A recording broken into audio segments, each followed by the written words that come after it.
Comenzamos el tema 2, Al-Ándalus y los reinos cristianos. Este tema se puede resumir como una constante guerra por los terrenos de la península entre musulmanes y cristianos. Empezamos por el punto 1, el dominio musulmán, Al-Ándalus. Habíamos visto que la debilidad de los reinos visigodos lleva a la invasión por el sur en el año 711, en la batalla de Guadaleto. Tarik y un ejército compuesto de bereberes llegan y arrasan con el ejército de Rodrigo, el último rey visigodo. La llegada del emirato supone una sumisión de los visigodos. Abderramán I, que había escapado de una masacre a la familia omeya, consolida un emirato independiente en la península conocido como Al-Ándalus, islamiza la península, y más tarde Abderramán III, que está cansado de no tener el poder religioso total, se nombra califa y ocupa todos los poderes del califato independiente de Córdoba. El califato supuso para Al-Ándalus una época dorada, vieron los aumentos en la economía, en calidad de vida y además crearon una administración centralizada fuerte basada en ciudades, comerciales, militares. El legado de los musulmanes nos aporta un desarrollo del regadío, comercio y urbanística, que ya veremos más tarde. Punto 2. La resistencia y expansión cristiana. Al ser vencidos por los musulmanes, los cristianos se ven obligados a aislarse al norte, en Asturias. Tras una victoria ejecutada por Pelayo en la batalla de Covadonga de 722, los cristianos inician su reconquista. El rey Alfonso III aprovecha la debilidad del emirato y ocupa todos los terrenos del norte hasta Barcelona.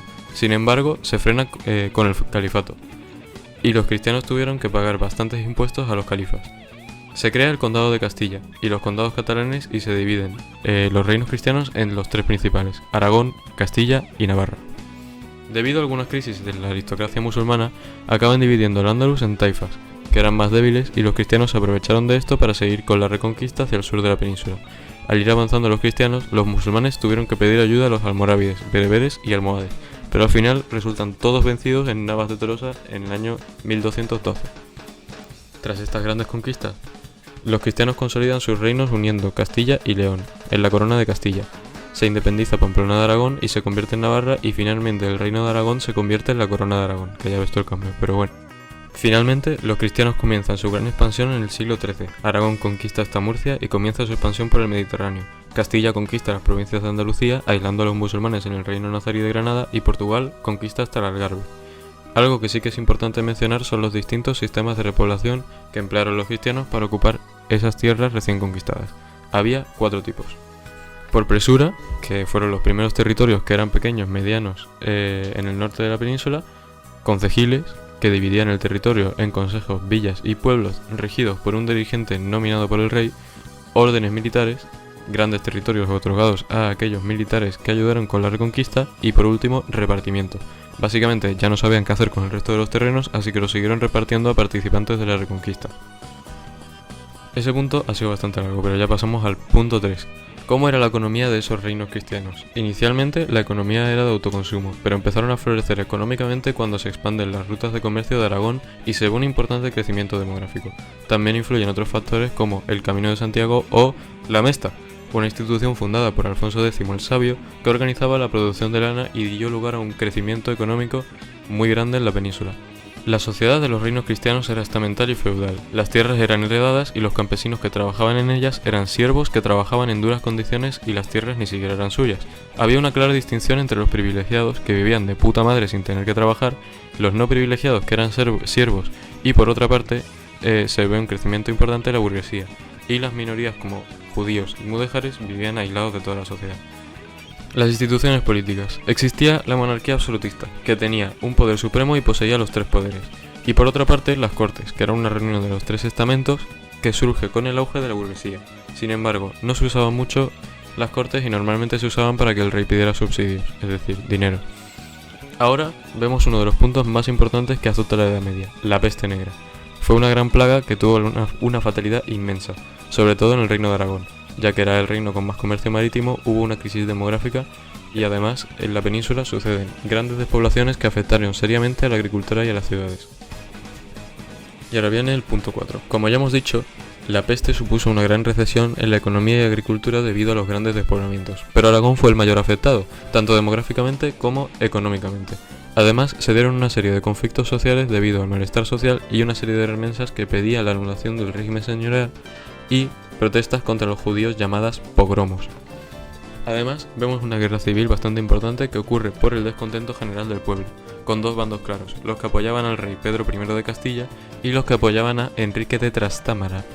Al final acabó ganando Enrique, y se instaura en España la dinastía de los Trastámara, tanto en Castilla como en Aragón. Punto 5. Como ya habíamos mencionado antes, la reconquista del siglo XIII supuso la conquista de territorios andaluces como Cádiz y Sevilla, expulsando a todos los musulmanes que se vieron obligados a aislarse en el reino nazarí de Granada. Los cristianos se repartieron las tierras andaluces con donadíos a la nobleza y clero, y heredamientos hacia los colonos para que cultivaran las tierras. Los tres territorios principales de Andalucía, Sevilla, Jaén y Córdoba, se integran en Castilla y son cristianizados.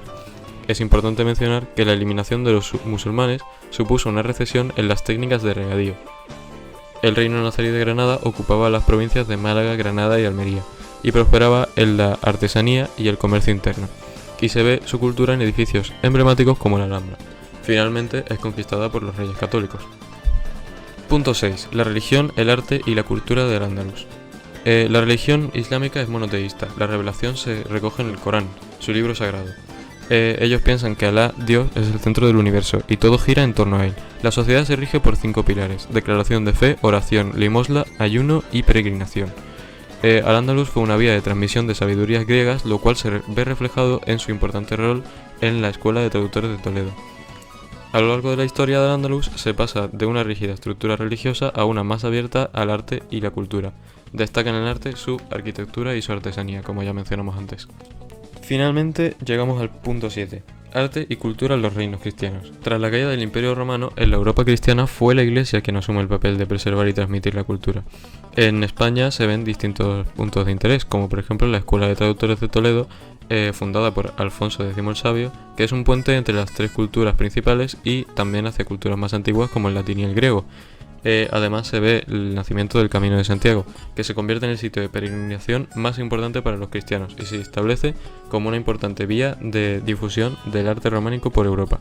Además se ven una serie de estilos artísticos como el asturiano, mozárabe, románico, gótico y mudéjar.